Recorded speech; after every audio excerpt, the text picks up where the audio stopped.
Our analysis that looked at how to determine the optimal level of inputs assumed that output was fixed. It's important to recognize that that's actually quite a silly assumption. And in fact, as the level of output changes, then so too does the position of the isoquant, and hence the cost minimizing combination of inputs. Moreover, when the cost minimizing combination of inputs changes, it could also be true that the cost of production changes. This suggests that there's a relationship between the level of output and the total cost of production. This section explores these costs in the short run, that is, in a time horizon where some inputs are fixed but others are variable. So, as a starting point, we're going to actually talk about total costs and what they're composed of. And the idea here is that costs actually are composed of both fixed costs and variable costs. Remember that because we're dealing with the short-run situation, we have some fixed inputs. Moreover, there's some economic activities where we have to bear a cost that is completely independent of the amount of output that we're going to use. An example of that are total fixed costs. These are the costs that don't change as output changes. For example, I've drawn a total fixed cost curve in this diagram where Y is the amount of output that we're using or producing, and TFC is the total fixed cost measured in dollars. As I've drawn it, for this particular enterprise, total fixed costs are $500 regardless of how much we produce. Now, fixed costs, and in fact all costs, include two different types of costs, explicit and implicit costs. Explicit costs are the out-of-pocket costs that you pay for inputs that are used in the production of different goods. So examples might be payment for hired labor, fuel, land that you might rent, fertilizer you buy, pesticides that you might buy, and could also include things like paying for custom work. Now, explicit costs can be broken down into both explicit fixed costs and explicit variable costs. In the context of fixed costs that we've been talking about, examples would include something like property tax, where you have to pay the same amount of property tax regardless of the amount of output that you produce on that piece of property. It could also include things like interest on mortgage as well as insurance. Implicit costs are those costs that reflect an implicit value to the firm. And the idea here is that the firm doesn't need to make a cash payment for those particular inputs, but because they own those resources and they're employing them in a particular way, those resources don't come free, and in fact that they bear an opportunity cost. And so really you can think of implicit costs as reflecting an opportunity cost, a point that we talked about in the earlier lecture of the semester. Now, just as a reminder, opportunity cost is the value of the contribution that resource could make in its highest priced alternative. It's what that input could be worth to you in its next best alternative. And we've used an example of land in the past where the opportunity cost of land in the production of a particular crop could be the amount of money that you receive if you sold that piece of land or if it were leased to someone else. Another example is labor. The opportunity cost of labor is what the family members might earn in an off-farm job situation. Examples of implicit fixed costs include things like the market rate of return on funds that the owners invested in the firm, or in this case in the farm. And so the idea there is that if you have capital available that you've invested into your operating costs, you could actually face a market rate of return as an opportunity cost in the sense that that capital could have been invested in a financial instrument such as a GIC or a mutual fund, and it would have earned a rate of return. Because you haven't done that, you've chosen to invest it in farming, then the opportunity cost of capital is that foregone market rate of return. The other type of cost that we face in the short run are variable costs, and these are the costs that change with the level of output. So as we increase our output, variable costs increase. Examples might include hired labor, utility payments, fuel or ingredients, or the cost of fertilizer applied in crop production.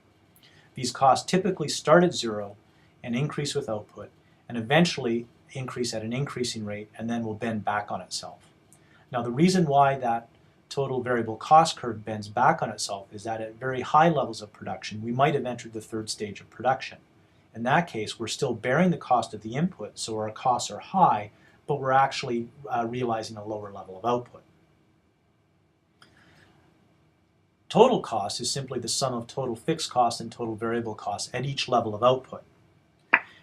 These are costs that are associated with the use of all inputs of production, regardless of whether they're fixed or not. Graphically, total cost is simply the vertical summation of the fixed and the variable cost curves. Table 3.1 in the notes provides an example of some total fixed costs, total variable costs, and total costs, and we'll be talking about these in class on Friday. I think it's more useful to simply note that we can graph these different cost curves on a diagram where we have output along the bottom axis and the costs on the top axis. In this diagram, total fixed costs are simply a horizontal line that doesn't change as the level of output changes. Total variable cost does increase throughout the range of production, and it looks as though it's starting to increase at an increasing rate at very high levels of production. The vertical sum of total fixed cost and total variable cost gives us total cost. One thing that's important to note is the distance between the total cost curve and the total variable cost curve is simply equal to total fixed costs, and that will be constant throughout the entire region of production. Now, just like how when we were dealing with production economics, we could take a total product curve and do things with it like calculate average physical product and marginal physical product, we can do the same thing with total costs. And in fact, we can calculate average costs. And we break this up. We break it up into 3 different components. The first is average fixed costs. And this is simply total fixed cost divided by output. Now, since total fixed cost is a constant number and output is increasing, that means that average fixed cost declines over the entire range of production. Really what we're talking about is we'd like to increase production to spread the overhead that's associated with total fixed costs over many more units. Average variable cost is simply total variable cost divided by output. Given the shape of the curves that we've talked about in the last few slides, what would be true is that average variable cost decreases up to a certain amount of output, and then it increases when output expands further. That is to say, it looks like a U. Average total cost is simply the sum of average fixed cost and average variable costs. Table 3.2 in the notes provides an example of average fixed cost, average variable cost, and average total cost. And again, we'll walk you through a couple of examples using that table so you can see how those numbers are derived. The other type of cost that's important, and arguably is probably the most important insofar as operation of a firm is concerned, is marginal cost. This is the increase in the cost necessary to increase total output by 1 more unit. Mathematically, we write it as the change in total cost divided by the change in quantity produced. Now, it's also true that by construction, it's not an accident, but it is in fact by construction, that marginal cost cuts the average variable cost and the average total cost curves at the respective minimum values. Figure 3.6 in the notes, as well as the next slide, will show average variable cost, average fixed cost, average total cost, and marginal cost for the cost data that's shown in the notes. What we see here is that we now have 4 different lines on the diagram. We have output on the bottom axis, and on the vertical axis we have dollars, where dollars are either average fixed cost, that is dollars per unit, average variable cost, average total cost, and also marginal cost. You'll note that average fixed cost is declining throughout the entire region of production, and that reflects the fact that total fixed cost, which is the numerator in the average fixed cost, is constant while the denominator is increasing. The green line shows us average variable costs, and the purple line shows us the sum of average variable cost and average total cost.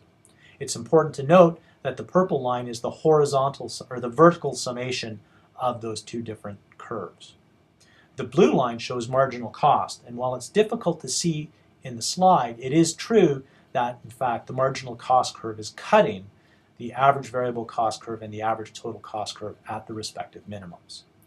Where it cuts at those minimums turns out to be very important from an economic point of view, and a point that we'll talk about in class next week. This is a good place to stop.